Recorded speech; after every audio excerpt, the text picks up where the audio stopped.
than 2.2. The greatest numbers to know is our SVR is what again? And then our CVP, roughly, we can say is like 2 to 6. But with cardiogenic shock, we want it between like for our impella, 10 to 15, because we do not want to create any suction events. Because that tells us that we have enough fill in the tank so that we can support the flow that the impella is trying to give us. And then the rest of it, all that hodgepodge, you guys already know. Okay, so always remember from what you guys learned in your pre-work that invasive hemodynamic monitoring does not always equal, like, it doesn't always equate to invasive. We can still see hemodynamic monitoring with our patient, because newer studies are showing that with an etiology of cardiac, where we have fluid in our lungs, and let's say it's from severe cardiogenic shock, we're actually assuming, it's assumed that your wedge or your PA diastole is 22. So you can already think that, oh shoot, I already have probably PAD or wedge of 22 once I hear lungs, if it's the origin is cardiogenic shock. And you also want to think about too, when I'm feeling my patient, if I'm cool and clammy, I probably don't have forward flow. And we also think about that as hypoperfusion. Okay, really quickly, so a lot of the indications when we put in a SWAN, we want medical management and monitoring for cardiac output. Does that mean that we're going to place this in our septic patients? No, because it's not indicated, because we also need to know if we have pulmonary hypertension, unclear circulatory shock, RV failure, acute respiratory failure caused by pulmonary edema.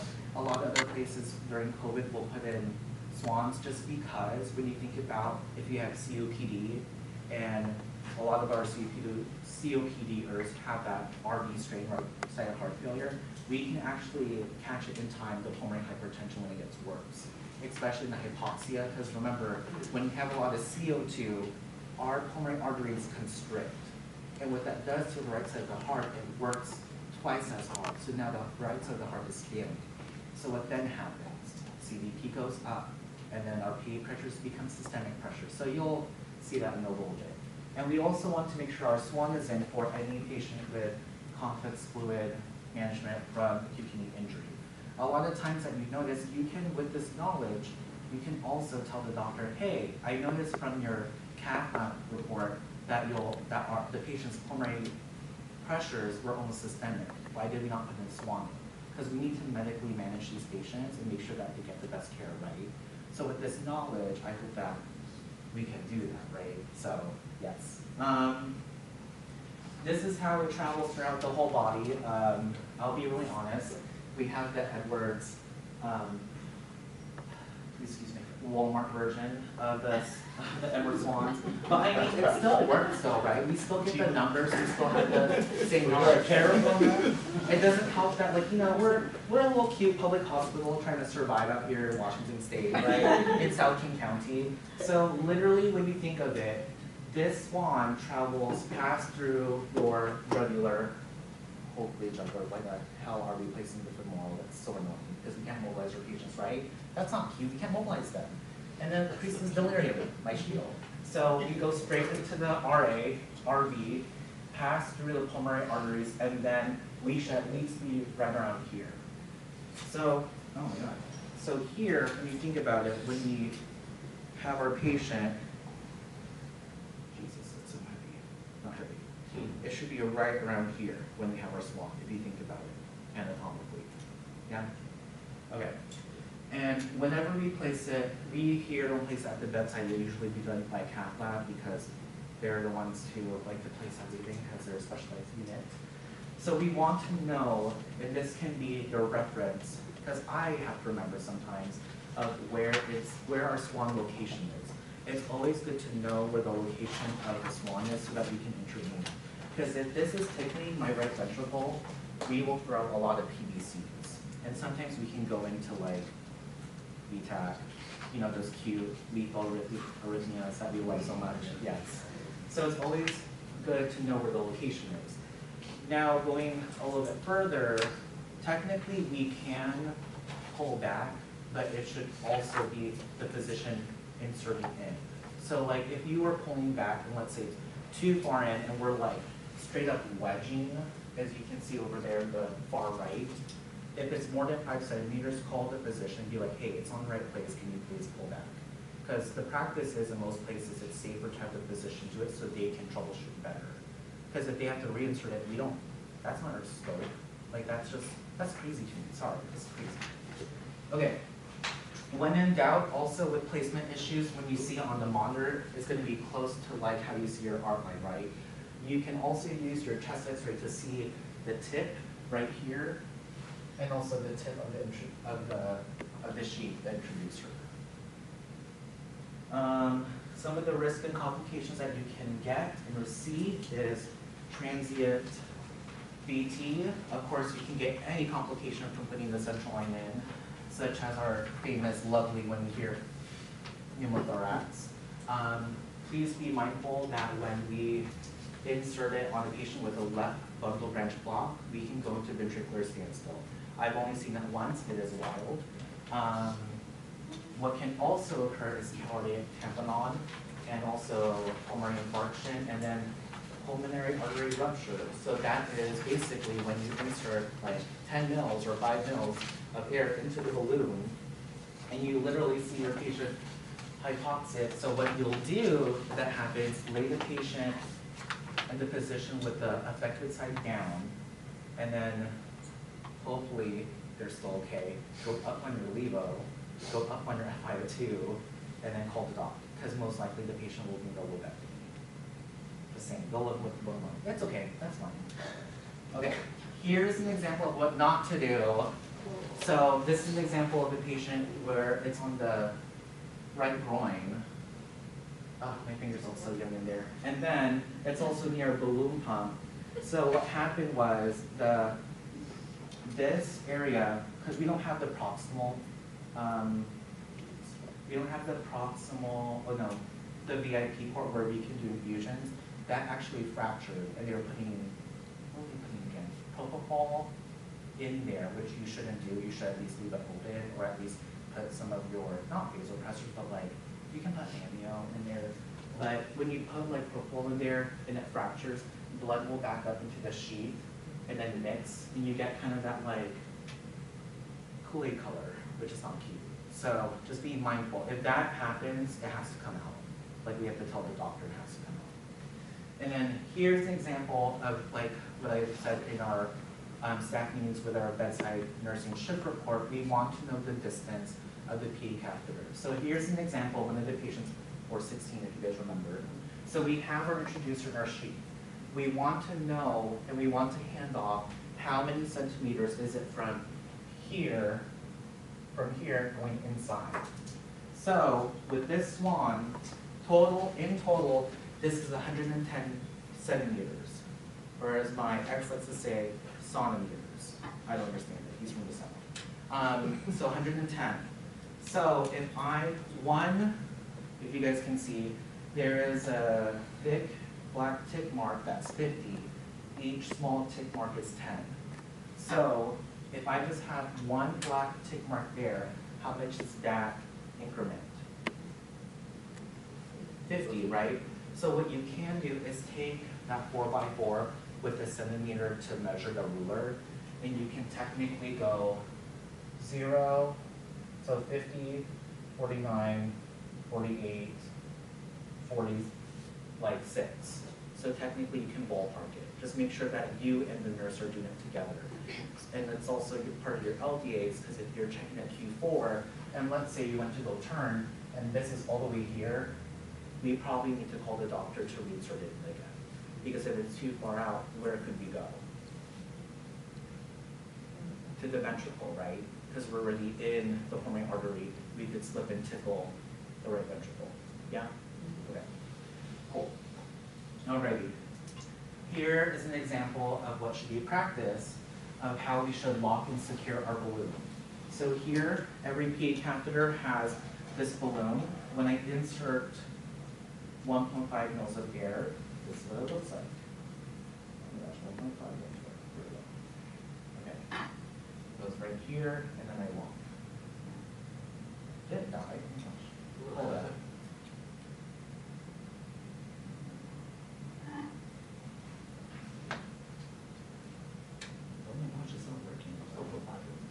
Okay, anyways, so the balloon will inflate, and you want to make sure that if you want to make sure it's safe, go ahead and pull back.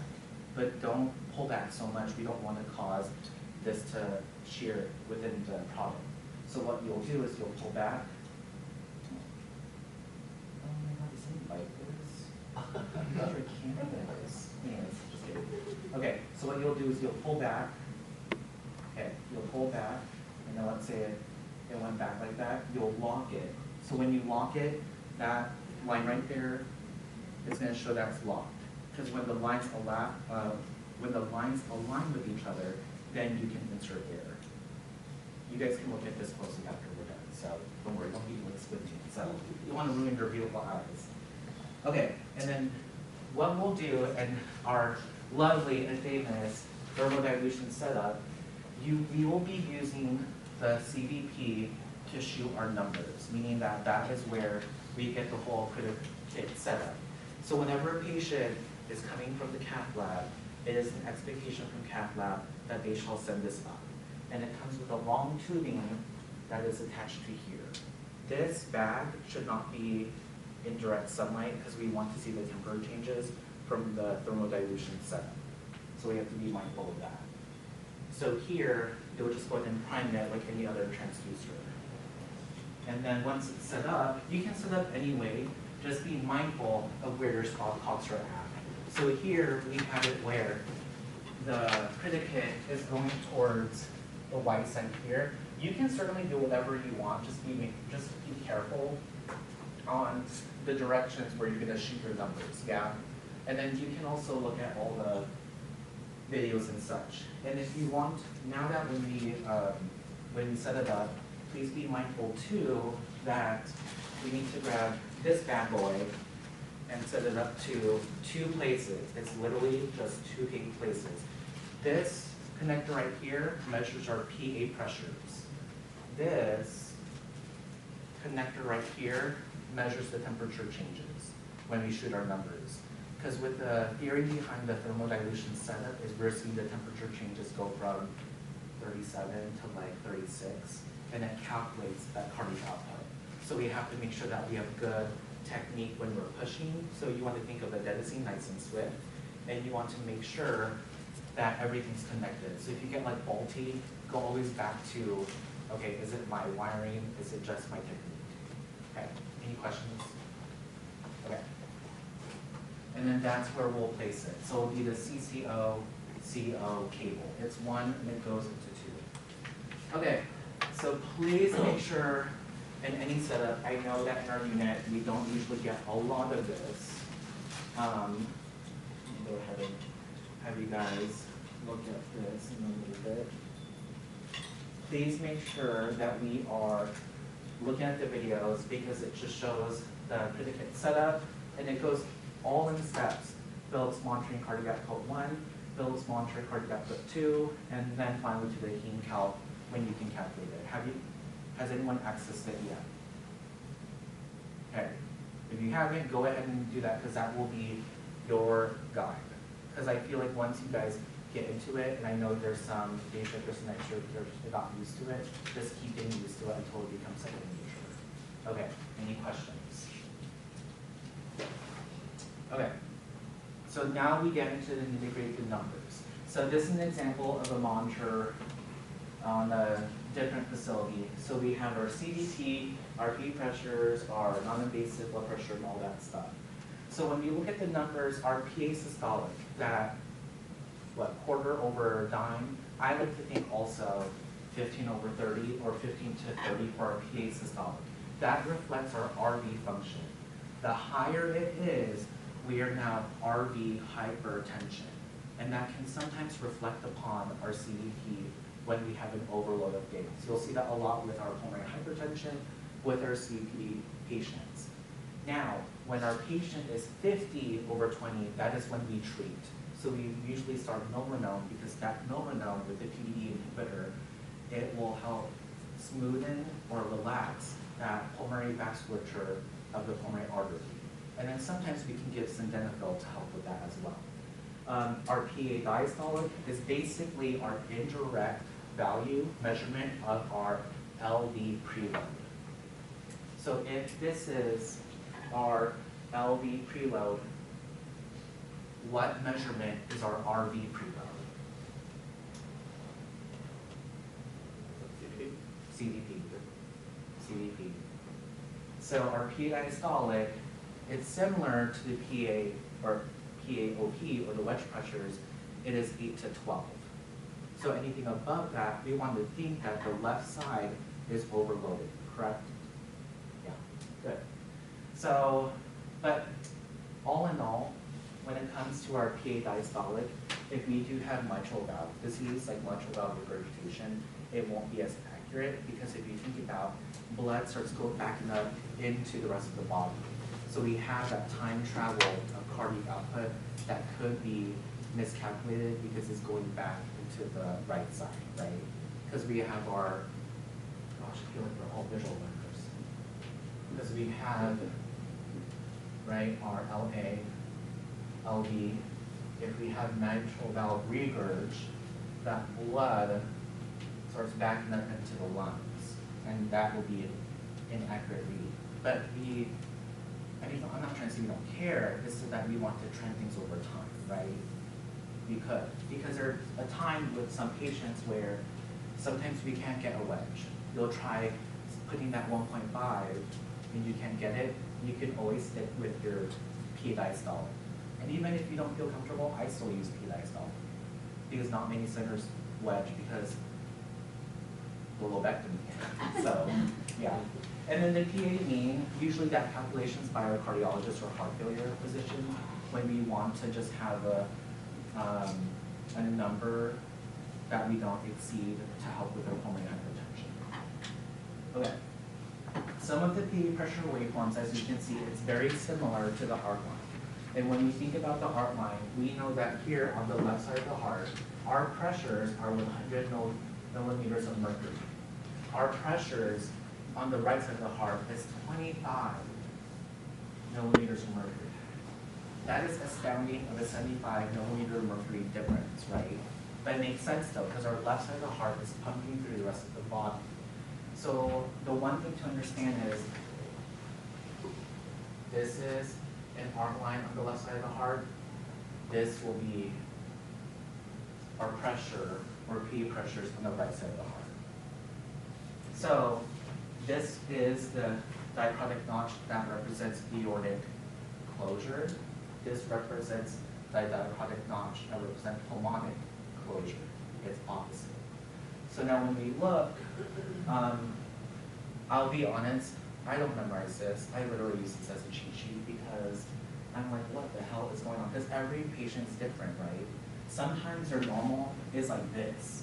Because, let's be honest, they're so fucking shit, you can't even see anything. Or their normal is like this, because all the drugs they're taking, and you're like, God dang, I can't even see anything. So it's all patient specific, we all have to understand. But usually if you have to troubleshoot, when it comes to catheter motion artifacts like this, you can just turn your patient, it's probably that catheter is against the pulmonic wall.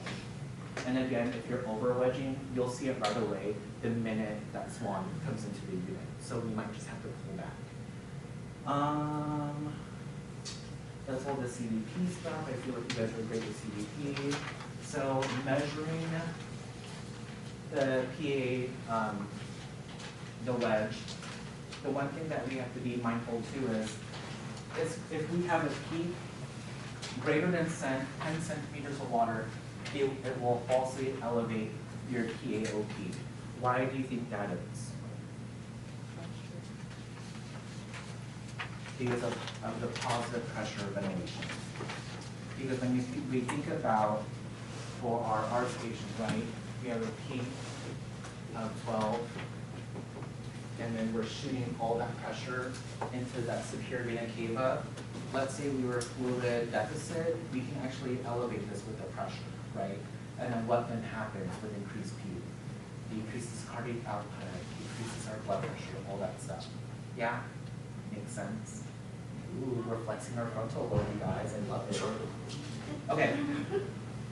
Now there are two types of monitoring that we have in the cardiac world, but mainly we use the thermodilution cardiac output. So we can either use NS or D5W as our inject date right here. We have to make sure it's not into direct sunlight. And so what the cardiac output computer calculates is the temperature changes, and we have to make sure it's nice and swift. And what they notice is the more blood, the higher the cardiac output, the less blood, the low cardiac output. And you guys can read on and on. The inject date that we use here will have to be 10 mils. All the 10 mils, not the 5, not just the tip, all 10 mils. We repeat up to 5 bolus measurements. And the one thing that we have to consider also is with this, if our patient has tricuspid valve regurg, so if I have tricuspid valve regurg, am I on the left side of the heart or right side of the heart? Right side of the heart, yes.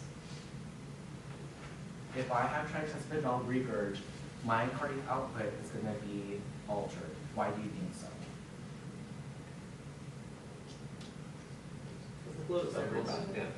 The blood is backing over here during systole.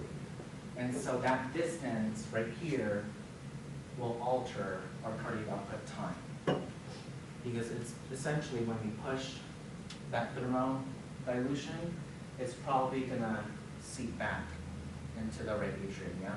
And so we'll probably won't get an accurate number. Okay, so here's the theory behind it. We go from 37 to 36.5 Celsius and then back. And we want to make sure that we have, it will show gradual downslope as you saw. Here are examples of a high cardiac output state, so like our sepsis, hypermetabolic, low cardiac output state, our lovely cardiogenic shock that Dr. Masumi loves to bring up at like 3 p.m. And then our normal cardiac output state where we're like, wow, we've finally seen this, but it's not the correct swan. What the heck, Dr. Joel? Can you please use a correct one? And then we have what I love to call, that my dad from the military says, is user error. We have to make sure that we are fully injecting all the way. I was going to do it, but I don't want to spray one of you guys. So yeah, we can look at the video. So here's an example of the Philips monitor that we use. We have to make sure that we select and we use all 3 channels. And with our fancier versions that I was hoping to get before the cuts and everything, we do have technology that's called continuous cardiac output monitoring. No way. Yes. Wow. I love it. Yes. So the thing here that's really interesting that people don't understand is it does have the same limitations where if you have tricuspid valve regurg, the numbers actually will be lower. But the thing here is your values averages over 3 to 6 minutes. And sometimes with the 2 technology, and it is updated every 30 to 60 seconds, so you're not seeing the actual number like live. You're seeing it like seconds ago. So you're technically like living in the future.